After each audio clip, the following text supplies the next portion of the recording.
Adeptes de la grande toile, bonjour. Pour cette rentrée, on va bouleverser un peu nos habitudes, car nous n'allons pas parler d'un film, mais d'un jeu vidéo. Alors, rassurez-vous, nous n'inaugurons pas la chaîne Monsieur Bobbin Gaming, et vous allez voir que le cinéma n'est pas bien loin, puisque nous allons également parler de la plus célèbre franchise de science-fiction au monde. On ne présente plus Star Wars, ni l'impact considérable qu'a eu la trilogie originale de George Lucas sur l'industrie du cinéma. On ne présente plus non plus la saga Final Fantasy, qui forte de 15 épisodes a eu un impact non moins considérable dans l'industrie du jeu vidéo. Mais si l'ombre de Star Wars semble planer sur toute la saga de l'éditeur anciennement connu sous le nom de Squaresoft, il y a un épisode en particulier qui a pas mal chamboulé la série des Final Fantasy, mais également la manière de raconter des histoires avec une console de jeu. Et si Final Fantasy VII était un véritable Star Wars du jeu vidéo? Au-delà des limites de la réalité, se déroule l'histoire d'une conquête suprême. Une histoire de guerre et d'amitié. Une histoire d'amour impossible. Et de haine qui n'en finit pas. Désormais, l'aventure la plus attendue de l'année se passe chez vous. Final Fantasy VII.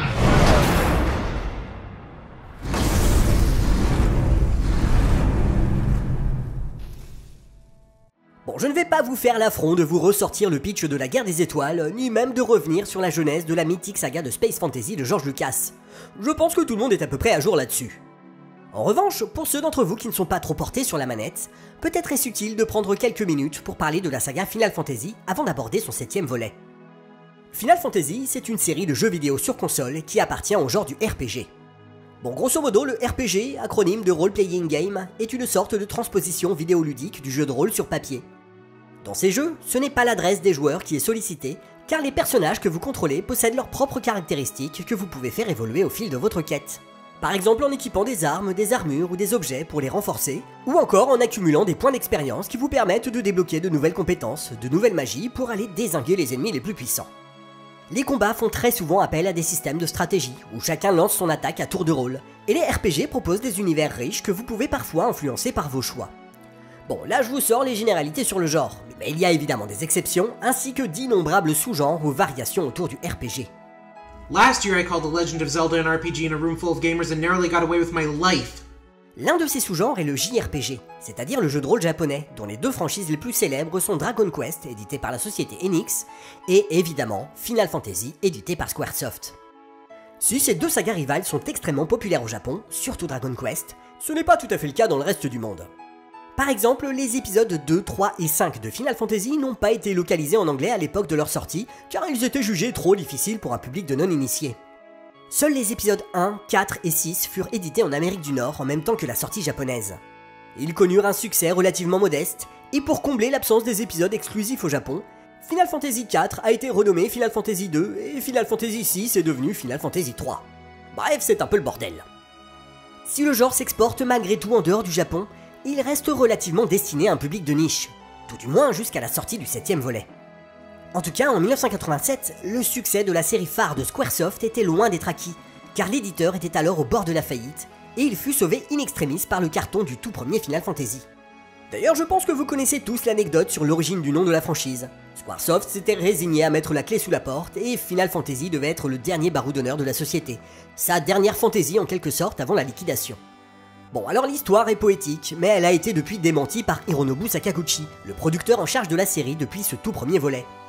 En fait, le titre fait tout simplement référence au genre de prédilection de la saga, l'Heroic Fantasy. Et oui, même si tous les épisodes sont indépendants et se déroulent dans des mondes différents, visuellement, les jeux ont tendance à proposer la même ambiance fantastico-médiévale, avec le même type de graphisme et la même vue dominante.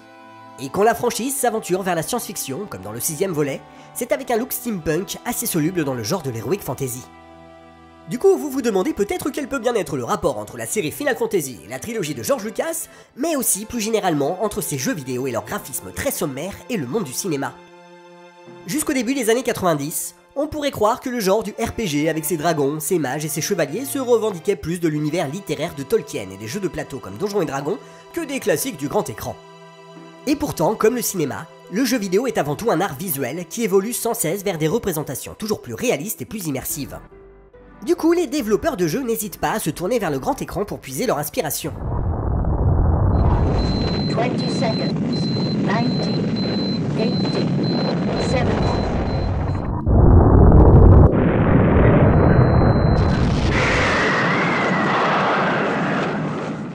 série des Final Fantasy contient elle aussi son lot de références cinématographiques, en particulier à la trilogie de George Lucas. Par exemple, dans quasiment tous les épisodes à partir du 6ème volet, on retrouve systématiquement deux personnages prénommés Biggs et Wedge, en référence à Biggs Darklighter et Wedge Antilles, les deux pilotes qui participent à l'assaut de l'Étoile Noire avec Luke. Cependant, on pouvait trouver des références à Star Wars dès le 4ème épisode de la saga. Takashi Tokita, qui était scénariste et game designer sur Final Fantasy IV, a d'ailleurs déclaré que le méchant du jeu, Golbez, était un hommage à Dark Vador.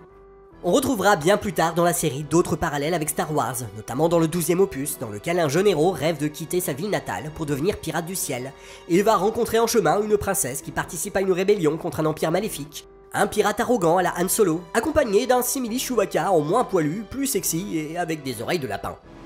Not many Viera where you come from, thief. Bon, en revanche, pour ce qui est du visuel des vaisseaux ou des soporifiques intrigues politiques, on est plutôt du côté de la menace fantôme que d'un nouvel espoir. On peut aussi évoquer le 10ème volet, dont le bad guy n'est autre que le père du héros qui trouvera une forme de rédemption après s'être fait défoncer la tronche par son fiston. Nous verrons que Final Fantasy VII contient également son lot de références au cinéma et à la trilogie de Lucas. Mais ce 7ème épisode a la particularité d'être sorti à une période charnière du monde du jeu vidéo. Car si les développeurs ne se privaient pas de piocher dans leurs films favoris pour construire les récits de leurs jeux, avec l'arrivée d'une nouvelle génération plus puissante de consoles et d'ordinateurs, ils peuvent désormais faire des références visuelles au cinéma, voire même lui emprunter certains éléments de grammaire.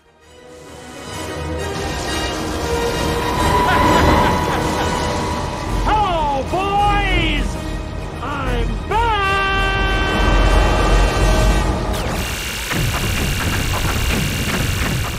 Dès les années 80, les développeurs ont mis à profit les centaines de mégaoctets du format CD pour proposer aux joueurs des sortes de films interactifs que l'on appelait des FMV, ou Full Motion Video.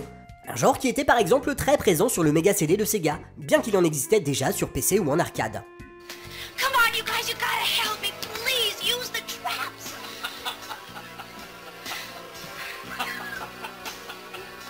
Now! The wall crack! Yeah! Avec l'évolution de l'image de synthèse, les jeux s'offrent désormais des séquences d'introduction à la pointe des dernières technologies pour en mettre plein la vue aux joueurs. Ces fameuses séquences sont même devenues des arguments de vente alors qu'elles ne sont ni jouables, ni même représentatives des graphismes du jeu. Néanmoins, ces jeux deviennent eux aussi de plus en plus beaux et certains studios vont tenter de mettre ces avancées technologiques à profit pour rapprocher l'expérience de jeu du cinéma. Citons par exemple Alone in the Dark, sorti sur PC en 1992, qui était l'un des premiers jeux vidéo dans lequel des personnages en polygone évoluaient sur un plan en 3D, mais avec des décors fixes en 2 dimensions. Ce qui a permis aux concepteurs de s'émanciper des traditionnelles vues isométriques ou les vues de côté que l'on retrouvait dans la majorité des jeux, et de proposer des cadrages plus proches de ce qui se fait au cinéma.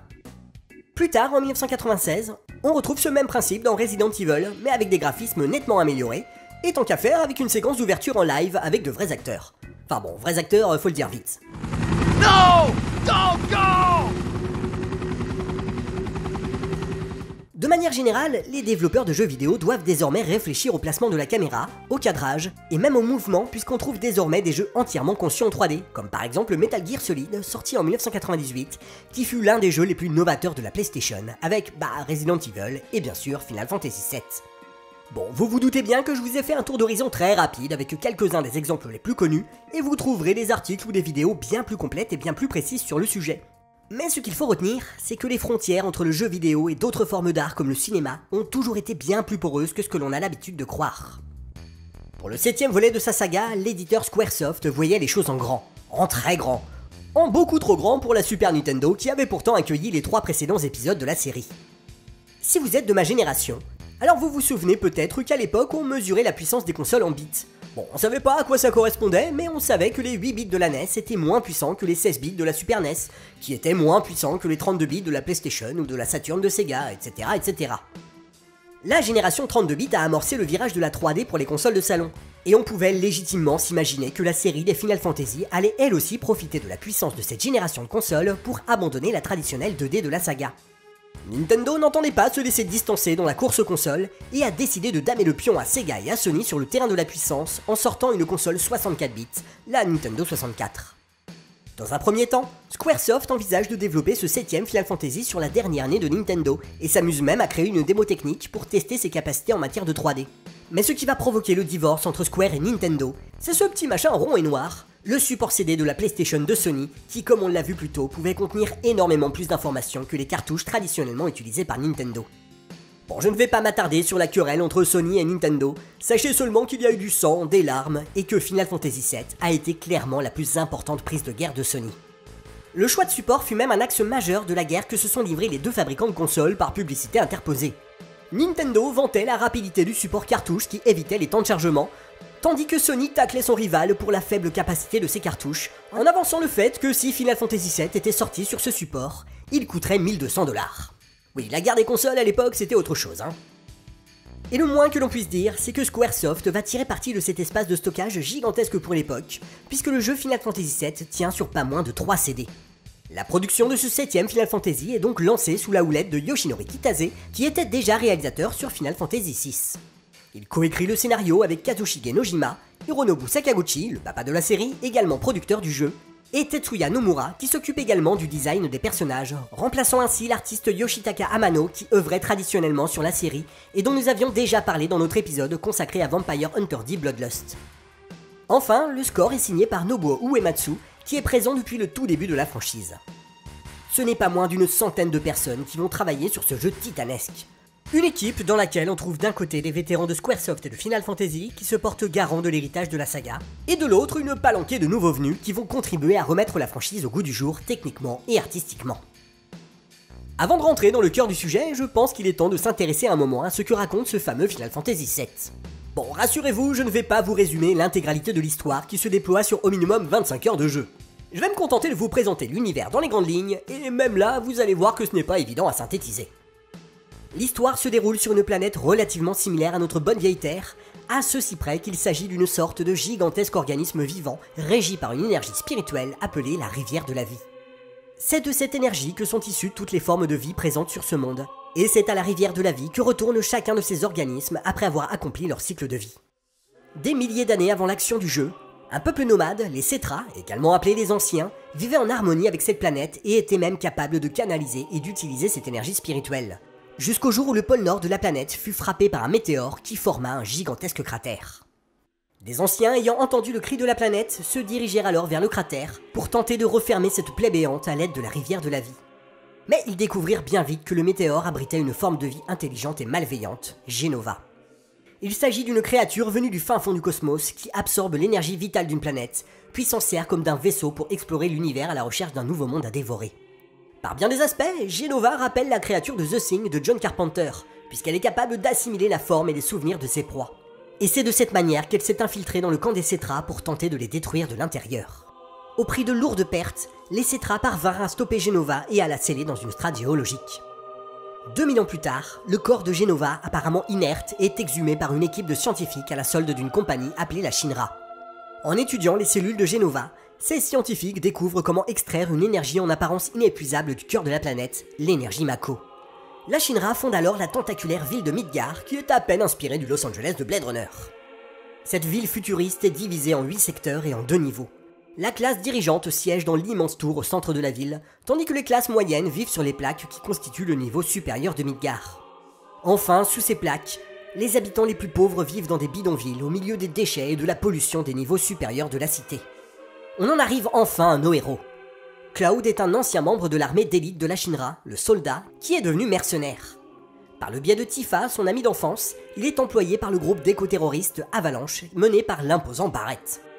Le jeu commence lorsque Avalanche part en mission pour faire exploser l'un des 8 réacteurs de Midgar qui pompe l'énergie Mako.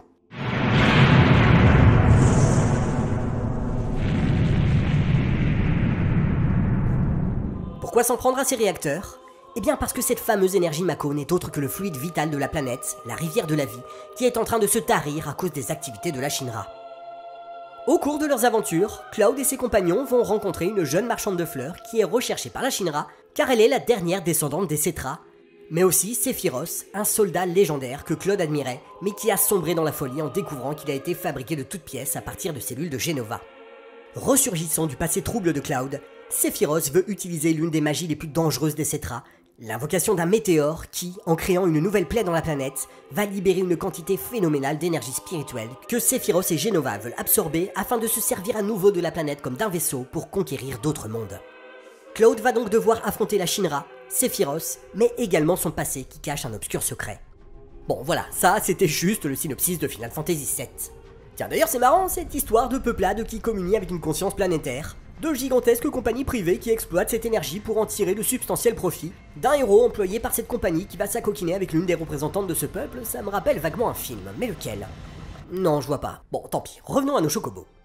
On peut déjà faire un premier rapprochement entre la démarche des développeurs de Squaresoft sur ce 7ème volet de la saga Final Fantasy et celle de George Lucas sur Star Wars.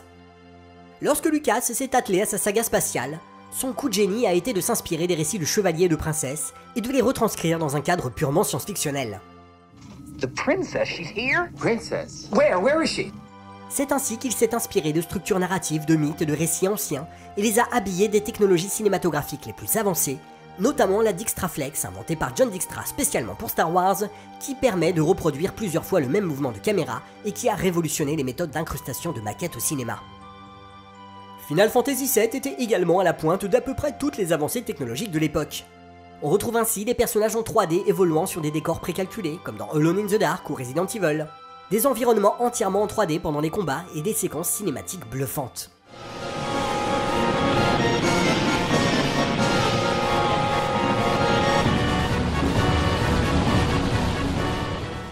Final Fantasy VII est également un jeu qui propose un récit moderne, puisqu'il se démarque radicalement des univers d'Heroic Fantasy de la saga pour s'aventurer vers la science-fiction et le cyberpunk, un genre en vogue au Japon durant les années 80, puis dans le reste du monde durant les années 90.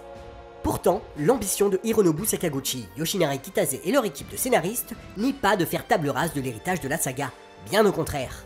Car au cœur de Final Fantasy VII, on retrouve, comme chez George Lucas, la volonté de faire cohabiter les archétypes de récits anciens avec un univers moderne de science-fiction. Par exemple, les mécaniques de jeu traditionnelles de la saga sont conservées, que ce soit les combats au tour par tour, le déplacement des personnages à la 3ème personne, ou encore la carte du monde.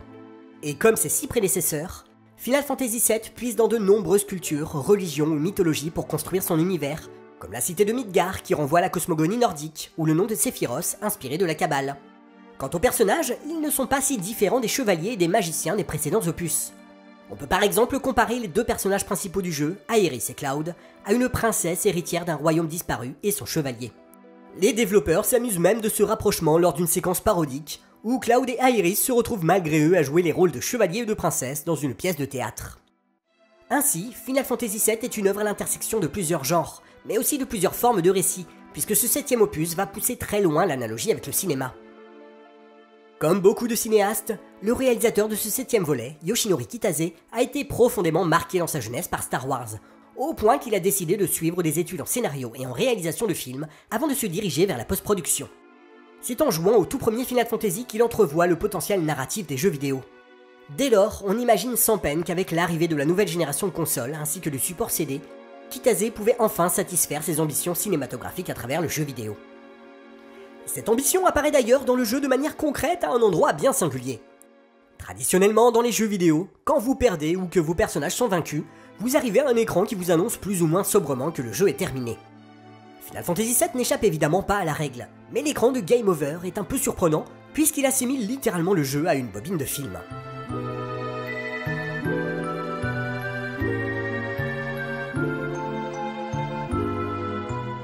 Cette note d'intention se traduit de plusieurs manières dans la réalisation de Final Fantasy VII. Comme nous l'avons vu plus tôt, les séquences cinématiques en images de synthèse n'étaient bien souvent que des vitrines des jeux. Mais dans ce 7ème Final Fantasy, elles acquièrent une vraie dimension narrative et participent pleinement à l'expérience vidéoludique. En effet, les développeurs souhaitaient que les phases où l'on contrôle les personnages s'enchaînent sans aucune transition avec les séquences animées en CGI, et à quelques occasions, nous avons même la possibilité de contrôler nos personnages pendant ces séquences cinématiques. Quant aux phases de combat, on retrouve également une volonté de s'inscrire dans une représentation plus cinématographique de l'action. Déjà, la 3D permet de s'émanciper de la vue latérale des précédents opus et autorise désormais tous les angles de vue. Mais ça ne s'arrête pas là. Contrairement à d'autres jeux en 3D où la caméra est orientée sur le personnage en plan séquence, les développeurs de Square se permettent par moments de faire du montage et de varier les valeurs de plan, comme des mini-films d'action. Traditionnellement, dans les Final Fantasy, on peut invoquer des créatures ou des divinités qui vont asséner des attaques dévastatrices sur les ennemis. Grâce à la 3D, ces fameuses invocations prennent une dimension particulièrement spectaculaire. Voire même un peu trop, puisque la plus puissante de ces invocations dure plus d'1 minute, ce qui a tendance à casser un peu le rythme du combat. Du côté de la musique, le compositeur Nobuo Uematsu profite des capacités sonores de la PlayStation pour livrer une bande originale orchestrale riche, dont le thème le plus connu est très certainement celui du combat final contre Sephiroth. Ce thème se démarque du reste du jeu par l'ajout d'une partie chantée, chose inédite sur console à l'époque. Autant vous dire qu'en 1997, ça faisait son petit effet, même sur un petit écran cathodique tout pourri.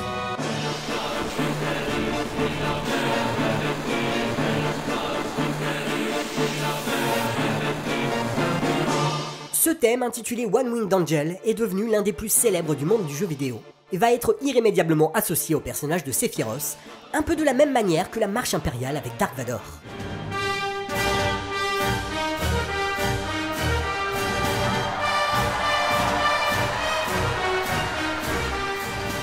Tiens, d'ailleurs vous ne devinerez jamais quel est l'un des surnoms que l'on donne à Nobuo Uematsu. Eh oui, le John Williams du jeu vidéo. Consciemment ou non, les développeurs de ce 7ème opus vont également s'inspirer du cinéma pour les décors et les placements des caméras. Par exemple, je ne sais pas vous, mais cet écran me fait furieusement penser à ce plan de Star Wars. That's funny. The damage doesn't look as bad from out here. Ou bien celui-ci de 2001. Rotate the pod, please, Hal. Quant au passage où le personnage de Tifa se retrouve acculé au bout d'un gigantesque canon sur fond de nuages au soleil couchant, il m'évoque pas mal le passage de l'Empire contre-attaque où Luke se retrouve suspendu sous la cité de Bespin.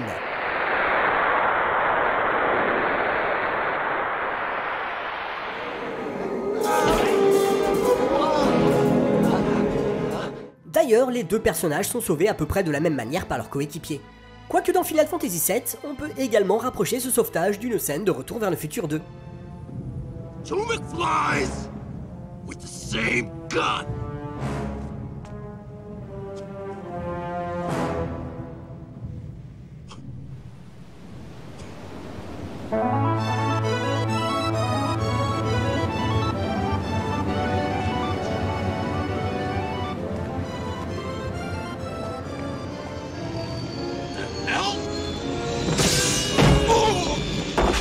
À l'occasion de la sortie du récent remake de Final Fantasy VII sur PlayStation 4, Yoshinori Kitase est revenu en interview sur une inspiration assez surprenante pour le personnage de Sephiroth. Notre façon de gérer Sephiroth dans le Final Fantasy VII original était de le cacher, de le maintenir à l'écart. Vous ne savez peut-être pas ça, mais j'ai été à l'époque inspiré par le film Les Dents de la Mer, qui avait une approche similaire en ce qui concerne le teasing de cette présence puissante. Le requin ne vous est totalement montré que plus tard dans l'histoire. Nous souhaitions le monter en épingle, en faire un personnage vraiment grand et puissant dans l'esprit des gens. En ne le mentionnant qu'indirectement, cela créait un sentiment de peur et d'oppression.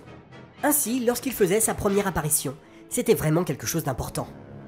Dans cette même interview, Kitase cite une nouvelle référence, mais pour Final Fantasy VIII cette fois, expliquant s'être inspiré du film Titanic de James Cameron pour cette séquence.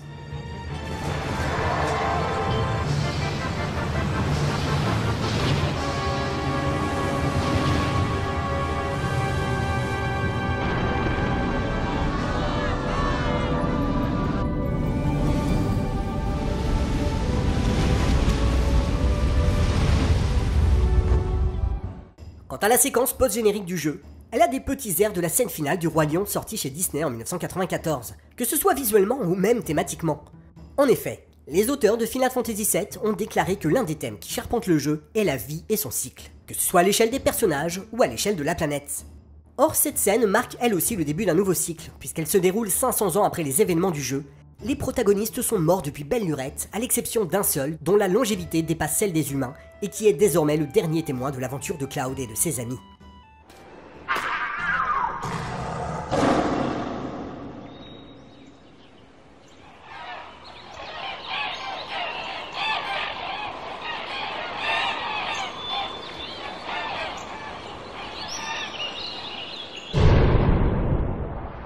Bon, cette volonté d'inclure d'autres formes de narration dans le cadre d'un Final Fantasy n'est pas nouvelle, puisque l'une des séquences les plus célèbres du 6ème opus de la saga, également réalisée par Yoshinori Kitase, était un opéra dans lequel le compositeur Nobuo Uematsu souhaitait déjà intégrer des passages chantés, malgré les limites techniques de la Super Nintendo.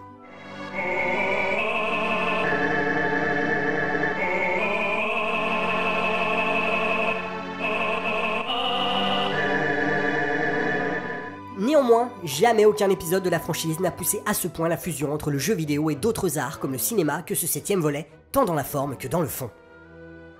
Mais du coup, ça veut dire quoi toutes ces références? Que Sakaguchi et Kitase sont des réalisateurs de cinéma frustrés qui se sont rabattus sur le jeu vidéo par dépit? La réponse se trouve peut-être dans ce spot publicitaire de 1997. More than 200 animators and programmers. A multi-million-dollar production. Over 2 years in the making. And a cast of thousands.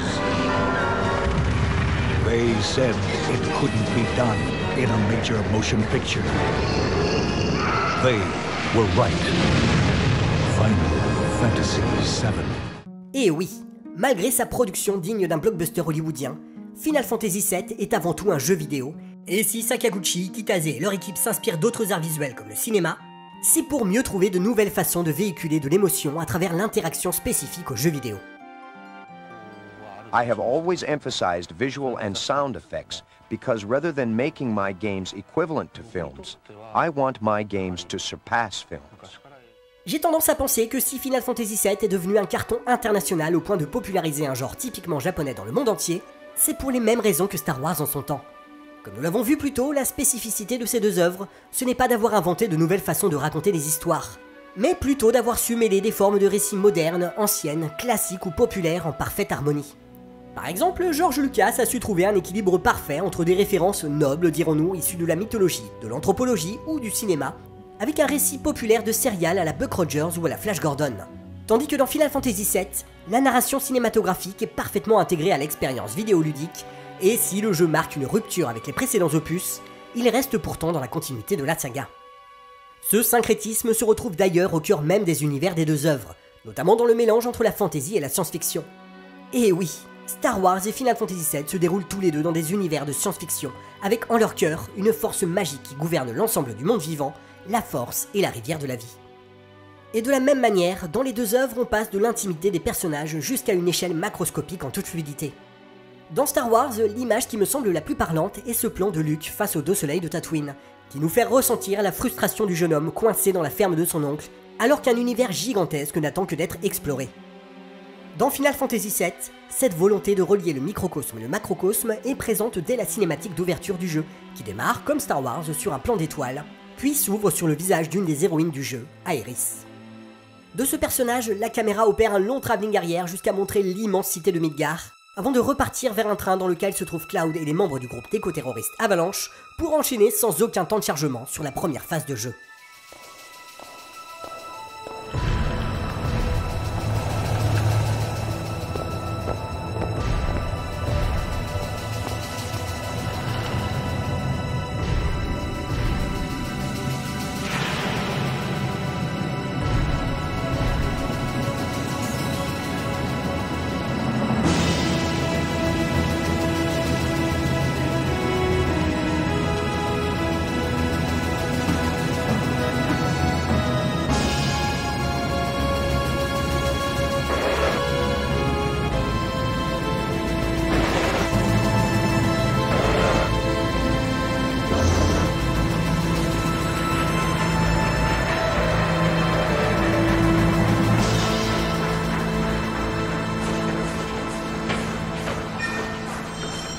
En 2 petites minutes, les auteurs de Final Fantasy VII tissent un lien entre les personnages et la ville de Midgar.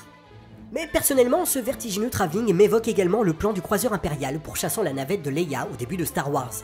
Dans les deux cas, ces séquences relevaient du jamais vu pour l'époque.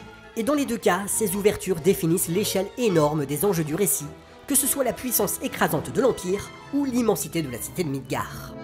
A mon sens, cette alchimie entre plusieurs éléments a priori hétéroclites est parfaitement illustrée par une séquence mythique de chacune des deux œuvres. Pour Star Wars, il s'agit bien évidemment de la révélation de la véritable relation qui unit Luke et Dark Vador. I am your father.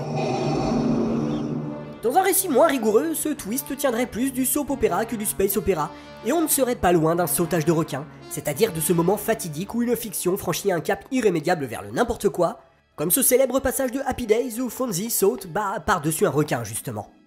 Et pourtant, le twist de l'Empire contre-attaque est devenu l'un des plus célèbres et l'un des plus marquants de l'histoire du cinéma, aux côtés de celui de Psycho, de Sixième Sens ou de Citizen Kane.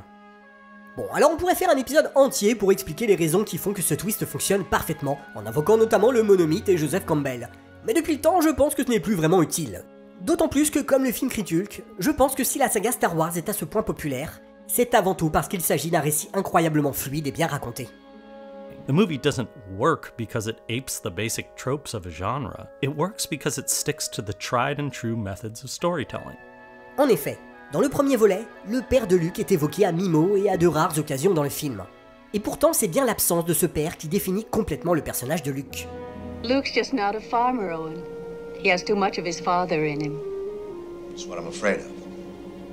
Anakin est l'incarnation des rêves du jeune homme qui se sent prisonnier de la ferme de son oncle et de sa tante sur une planète paumée dans le trou du cul de la galaxie. Mais ce père idéalisé représente également la boussole morale de notre héros. Pour Luke, Anakin Skywalker est un chevalier du bien qui est mort en affrontant une incarnation du mal, Dark Vador. Il est le héros que le jeune homme aspire à devenir. I want to learn the ways of the Force and become a Jedi like my father. Mais lorsque Luke apprend que son père n'est pas le modèle du chevalier blanc sur lequel il a fondé son identité, qu'il s'est au contraire laissé séduire par le côté obscur, l'identité que s'est forgée le jeune homme vole littéralement en éclats, et par désespoir, Luke se jette dans le vide plutôt que d'affronter la tragique réalité. Maintenant, penchons-nous sur la relation qui unit les deux personnages au centre de Final Fantasy VII, le héros Cloud et son antagoniste Sephiroth. Bon, alors non, Sephiroth n'est pas le père de Cloud, mais il représentait lui aussi un idéal que notre héros souhaitait atteindre. Comme Luke, Cloud est un jeune homme paumé dans sa campagne qui rêvait d'aventure. Il décide de quitter son village pour partir dans la gigantesque cité de Midgar pour devenir un soldat d'élite, comme son modèle, Sephiroth.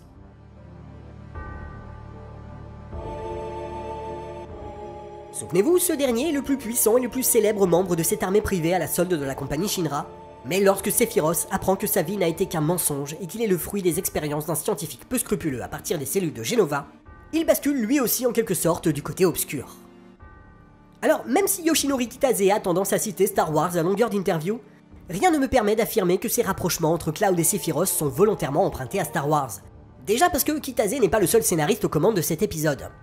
Ensuite, parce que le parcours de Luke et de Cloud ne sont pas exactement parallèles. Par exemple, suite à la déchéance et à la disparition de Sephiroth, Cloud a quitté le soldat pour devenir un mercenaire désabusé, et son caractère se rapproche plus de l'égoïsme et d'un cynisme d'un Han Solo que de la naïveté et de l'idéalisme de Luke Skywalker. Il va néanmoins commencer à se rapprocher des autres, et notamment d'Aerys, qui, comme nous l'avons vu, est une marchande de fleurs qui est recherchée par la Shinra car elle est la dernière descendante de la race des Cetra. Mais cette relation naissante va connaître une fin brutale vers la fin du premier tiers du jeu, dans l'un des twists les plus célèbres et les plus choquants du monde vidéoludique, au moins autant que la révélation de la filiation entre Luke et Dark Vador. À ce moment du jeu, Aerys décide de quitter le groupe en cachette et d'utiliser le savoir des Cetra pour arrêter Sephiroth. Inquiet, Cloud et ses amis décident de partir à sa recherche dans la cité perdue qui faisait office de capitale aux anciens. Mais au moment où ils retrouvent enfin Aerys, voici ce qu'il se passe.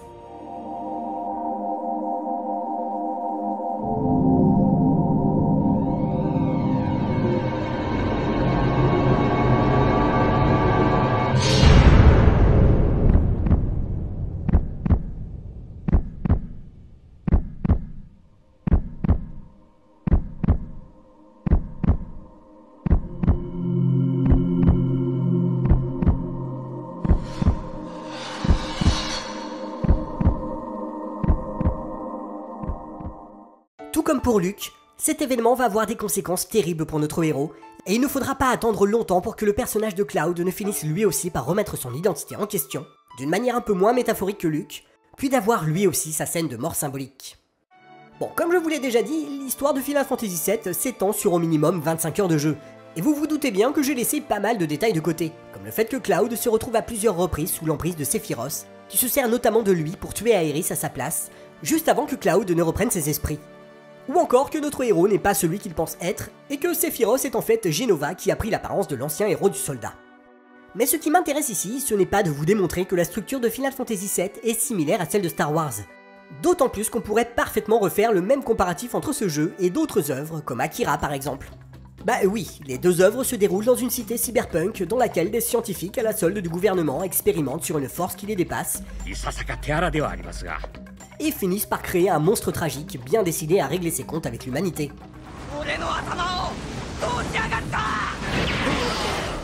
On retrouve également des correspondances visuelles entre les deux œuvres, comme cette séquence de bagarre à moto sur une autoroute, ce plan du bad guy dans les flammes, des cobayes qui portent un numéro, Ou encore le parallèle entre Sephiroth et Tetsuo qui veulent s'emparer de la source de leur pouvoir enfermée dans un laboratoire secret, Akira et Genova. Mais ce qui m'intéresse dans les résonances entre ces scènes clés de Star Wars et de Final Fantasy VII, c'est qu'elles ont peu ou prou le même impact sur les deux œuvres. Il s'agit dans les deux cas du point névralgique du récit, deux scènes charnières qui représentent tant l'aboutissement logique du cheminement du héros qu'une rupture violente qui remet en cause tout ce que l'on pensait savoir sur les deux sagas. Et comme le twist de l'Empire contre-attaque, la mort d'Aerys a profondément marqué les joueurs au point d'avoir été commentée, décortiquée un nombre incalculable de fois, y compris par les auteurs du jeu. Par exemple, voici ce que Tetsuya Nomura, scénariste et créateur des personnages, disait de cette scène. Quand un personnage meurt dans un jeu vidéo, personne ne trouve ça triste. Ce ne sont que des personnages dans un jeu après tout.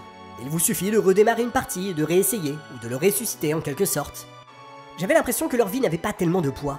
Mais comme la vie est au cœur des thèmes de Final Fantasy VII, j'ai pensé que nous devions essayer de montrer un personnage qui meurt vraiment pour de bon, qu'on ne peut pas faire revenir.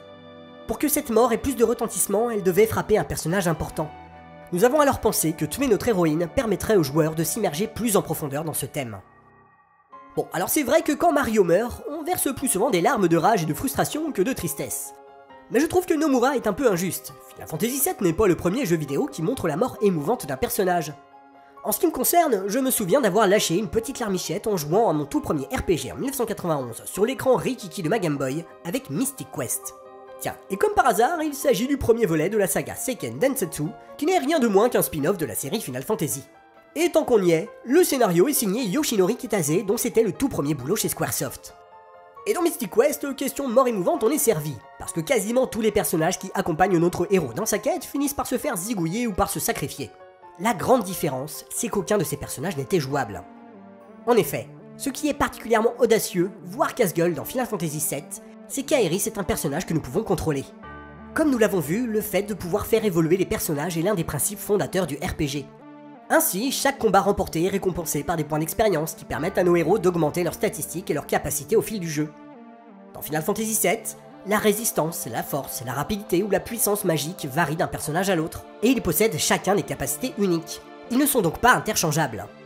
Ainsi, quand Aerys se fait tuer par Sephiroth, c'est un personnage irremplaçable qui disparaît, un personnage avec lequel nous avons combattu, que nous avons fait évoluer et dont l'histoire s'arrête brutalement. D'ailleurs, cette brutalité était également une volonté des développeurs qui souhaitaient éviter les clichés. Dans le monde réel, les choses ne se passent pas comme ça. Il suffit de regarder autour de vous. Personne ne meurt de cette manière. Les gens meurent de maladie ou d'accident. La mort frappe sans prévenir et il n'y a pas de notion de bien ou de mal. Elle ne laisse pas des sentiments dramatiques, mais plutôt un grand vide. Lorsque vous perdez quelqu'un que vous aimez, vous ressentez intensément cette absence et vous vous dites « si j'avais su ce qui allait se produire, j'aurais agi différemment ». Ce sont les sentiments que je voulais éveiller chez les joueurs en faisant intervenir la mort d'Aerys si tôt dans le jeu. Un sentiment de réalité, pas Hollywood. Pour beaucoup, cette scène mythique est la principale raison du succès de Final Fantasy VII, et force est de constater que l'impact de la mort d'Aerys sur les joueurs a été énorme. Certains d'entre eux ont inondé les forums et les chats de l'époque d'innombrables théories visant à prouver que l'héroïne était toujours en vie. D'autres ont envoyé des pétitions à Squaresoft pour réclamer la résurrection d'Aerys. Tiens, pour l'anecdote, on retrouvait d'ailleurs un peu le même déni à la sortie de l'Empire contre-attaque, notamment dans le courrier des lecteurs du magazine Starlog. Personnellement, je ne suis pas d'accord avec cette idée que la mort d'Aerys est la raison du carton de Final Fantasy VII. Déjà parce que, comme Star Wars, le succès a été immédiat. Final Fantasy VII est même entré dans le Guinness des records en 1999 comme le jeu qui s'est vendu le plus rapidement. Et le destin funeste d'Aerys n'était pas particulièrement mis en avant dans la campagne promotionnelle du jeu. En revanche, si ces deux séquences mythiques ne sont pas à mon sens les principales responsables des cartons sans précédent de la trilogie Star Wars et de Final Fantasy VII, j'ai tendance à penser qu'elles ont eu un tel impact auprès des joueurs et des spectateurs qu'elles ont eu un rôle de premier ordre dans l'extension des franchises respectives de Star Wars et de Final Fantasy VII. Dans Star Wars, les histoires de famille des Skywalker ont rapidement phagocyté l'univers pourtant immense imaginé par George Lucas, d'abord dans la prélogie où Lucas nous raconte l'enfance puis la déchéance d'Anakin Skywalker, puis dans la postlogie où les personnages principaux ne se définissent quasiment que par le fait d'être un fils ou une fille d'eux, et ce jusqu'à l'absurde. You are a Palpatine. Du côté de Final Fantasy VII, il s'est à mon sens produit un peu la même chose avec la mort brutale d'Aerys. Alors que chaque nouveau Final Fantasy se déroule dans un univers différent de ses prédécesseurs, on a rapidement vu apparaître une franchise dans la franchise autour de l'univers de FF7. D'abord sur téléphone portable, puis au cinéma, en animé, en roman et en jeu plus conséquents sur les dernières consoles Sony. Et ce qu'on remarque, c'est qu'Aerys est très souvent présente dans ses œuvres.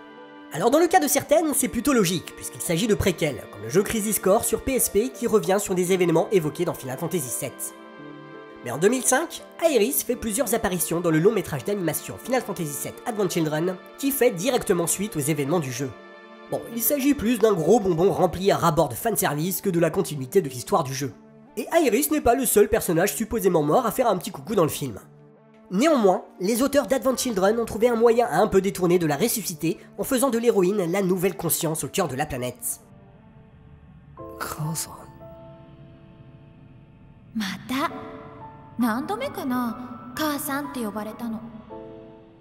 Depuis quelques années, Square Enix planche sur un projet complètement fou, un remake intégral de ce 7ème volet de la saga. Il y avait des rumeurs entourant ce projet depuis au moins 15 ans, notamment avec le film Advent Children qui présentait une version plus réaliste de l'univers de FF7, mais aussi avec cette démo technique pour la PS3 présentée en 2005 au salon de l'E3 qui reprend la cinématique d'ouverture du jeu. Les équipes de Square Enix ont eu beau démentir la mise en chantier d'un remake, on sent que ça les titillait quand même pas mal. Et finalement, en 2015, ce remake tant attendu par les fans est enfin annoncé, même s'il ne sortira que 5 ans plus tard en ce début d'année 2020. Comme pour Lucas et sa prélogie, on imagine sans peine que si cette nouvelle version de FF7 sort 23 ans après l'original, c'est en partie parce que la technologie est désormais suffisamment avancée pour répondre aux ambitions narratives des développeurs. Car non seulement ce remake est une remise à jour de l'univers visuel du jeu, mais c'est également une refonte complète de l'histoire qui est beaucoup plus dense, au point que cette nouvelle version ne couvre que la toute première partie du jeu qui se déroule dans la cité de Midgar, c'est-à-dire bien avant qu'Aeris ne se fasse tuer par Sephiroth. Et pourtant, alors que nous ne savons quasiment rien sur les suites de ce remake, il y a un point de l'histoire qui diverge radicalement du jeu original, et que je ne vais évidemment pas vous révéler, qui a provoqué d'innombrables spéculations et théories sur l'éventualité de la survie d'Aeris dans la suite. Quelle que soit la réponse qu'apportera Square Enix, force est de constater que le choc provoqué par la disparition de l'héroïne de FF7 a impacté l'imaginaire collectif des joueurs au point d'avoir franchi la barrière des générations, tout comme la filiation entre Vador et Luke, au point que cet héritage semble empêcher les deux sagas de se renouveler. Tiens, à propos de renouvellement, qu'en est-il des suites de la saga Final Fantasy ? Eh bien, là encore, on peut s'amuser à faire un parallèle entre la trilogie originale Star Wars et les épisodes 7, 8 et 9 de la célèbre franchise de RPG. Si ces 3 volets ne sont pas des suites à proprement parler, puisqu'ils se déroulent dans des univers distincts, ce sont les seuls à avoir été conçus sur la première PlayStation de Sony en prolongeant et en perfectionnant les techniques de mise en scène et de gameplay à l'œuvre dans Final Fantasy VII. Pour l'Empire contre-attaque, comme pour Final Fantasy VIII, on remarque déjà que les maîtres d'œuvre des deux sagas décident de prendre un peu de recul. Épuisé par le tournage de Star Wars, George Lucas décide de confier la réalisation de l'Empire contre-attaque à Irving Keschner et se concentre sur la supervision du scénario et de la production. Du côté de Final Fantasy, Hironobu Sakaguchi, le papa de la série, confie à nouveau les rênes de l'épisode 8 à Yoshinori Kitase et à son équipe, mais alors qu'il avait un rôle important dans l'écriture du 7ème volet, il décide de s'en tenir strictement à un rôle de producteur. En effet, ce dernier se rend à Hawaï dans les studios flambant neufs de Square Pictures pour réaliser le film Final Fantasy Les Créatures de l'Esprit, dans lequel on retrouve d'ailleurs quelques-unes de ses idées de Final Fantasy VII. What the hell is that? That's not what I think it is it? Yes, it's Gaia. This is definitely not a good place to be. Ces deux suites se caractérisent d'emblée par un ton plus introspectif et plus sombre et prennent en quelque sorte le contre-pied de leurs prédécesseurs. Star Wars Un Nouvel Espoir nous montrait un jeune fermier devenir un héros de la résistance, et le film se terminait sur une note solaire après la victoire des héros de l'histoire. L'Empire contre-attaque nous montre au contraire le personnage principal échoué jusqu'à subir une terrible défaite. Le ton de Final Fantasy VIII est également très différent de son prédécesseur, puisque même si l'on retrouve un récit de fin du monde dans un univers futuriste, l'accent est mis sur l'histoire d'amour entre les deux protagonistes du jeu, Squall et Linoa. Tiens d'ailleurs c'est marrant, c'est aussi le cas dans l'Empire contre-attaque. Du coup, si l'histoire naissante entre Cloud et Aeris était un moyen d'ouvrir le jeu vers un récit plus universel, Final Fantasy VIII part au contraire d'un récit de guerre entre plusieurs nations et se recentre au fur et à mesure vers la relation entre les deux héros. Du côté du gameplay, le système de combat a été entièrement repensé, et beaucoup de joueurs qui avaient été séduits par les matérias du 7ème volet ont été désarçonnés par le système très complet mais aussi plus abstrait d'association de magie. Comme pour l'Empire contre-attaque, malgré quelques voix discordantes, l'accueil est très positif et les deux œuvres sont un succès. Néanmoins, ni l'épisode 5 de Star Wars ni Final Fantasy VIII n'ont réussi à reproduire le carton phénoménal de leurs prédécesseurs. Enfin, pour le 3ème volet de Star Wars, comme pour le 9ème opus de Final Fantasy, George Lucas et Sakaguchi décident de reprendre les choses en main. Tandis que Lucas se sépare de son producteur Gary Kurtz suite à un clash à propos de l'orientation de la suite de Star Wars, Sakaguchi, lui, décide de confier la réalisation de Final Fantasy IX à une nouvelle équipe, tout simplement parce que Yoshinori Kitase était toujours en train de bosser sur le 8e volet. Ce qui frappe d'emblée avec ces nouvelles suites, c'est qu'elles reviennent toutes les deux en terrain connu. Le retour du Jedi délaisse le ton plus sombre de l'Empire contre-attaque pour renouer avec le grand public, et dès le plan d'ouverture, on sent que la volonté de Lucas est de revenir vers le premier film. On retrouve en effet le plan du vaisseau survolant la caméra, une étoile noire bis, le retour sur Tatooine, une nouvelle cantina, etc. etc. Quant à Final Fantasy IX, il brosse également les fans de la franchise dans le sens du poil en revenant vers les univers de fantasy des premiers jeux de la saga et en empruntant une partie de son système de combat aux épisodes de la Super Nintendo. On retrouve ainsi le système de métier ou la possibilité de contrôler 4 joueurs au lieu de 3 dans les 2 précédents volets. Avec l'arrivée d'une nouvelle génération de consoles, la saga Final Fantasy s'est affranchie des techniques héritées de FF7, notamment en proposant des environnements entièrement en 3D et en faisant doubler les personnages par des acteurs, toujours dans l'optique de raconter une histoire immersive à la manière des animés ou du cinéma. Néanmoins, on retrouve encore ça et là l'influence de Final Fantasy VII, notamment dans la suite de Final Fantasy X, où l'un des personnages secondaires est un inventeur appelé Shinra, qui se demande s'il n'y a pas un moyen d'exploiter la force vitale de la planète pour en tirer une énergie illimitée. The more I study it, the more fascinating it gets. There's limitless energy swirling around in there. Limitless energy? The life force that flows through our planet, I think. With a little work, we could probably extract the energy in a usable form. Il s'agit en fait d'un petit clin d'œil du scénariste Kazushige Nojima, qui s'amusait des similitudes entre l'univers de ce nouvel opus et celui de Final Fantasy VII, sur lequel, souvenez-vous, il était également scénariste. Mais évidemment, les fans ont immédiatement imaginé que ce 10e opus était une préquelle à Final Fantasy VII, et la théorie a pris une telle ampleur qu'on en retrouve à nouveau une trace dans le récent remake de FF7. Et oui, comme avec Star Wars, les fans se sont très vite appropriés l'univers de Final Fantasy VII à grand renfort de débats, de théories, de fanfiction, ou encore de vidéos analytiques, comme celle de votre serviteur. Et malgré les décennies qui nous séparent des œuvres originales, l'intérêt pour ces 2 franchises ne semble pas s'étioler, bien au contraire.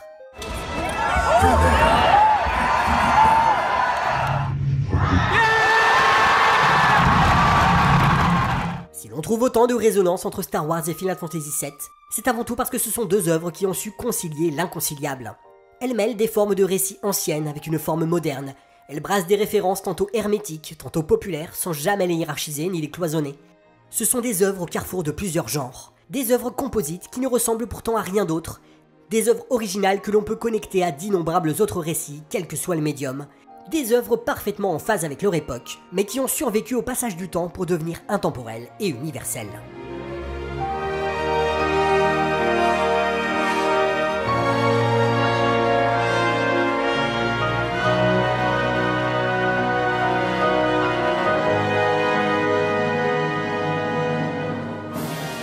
Voilà, c'est tout pour aujourd'hui. Si cette vidéo vous a plu, je vous invite à la partager sur vos réseaux sociaux préférés.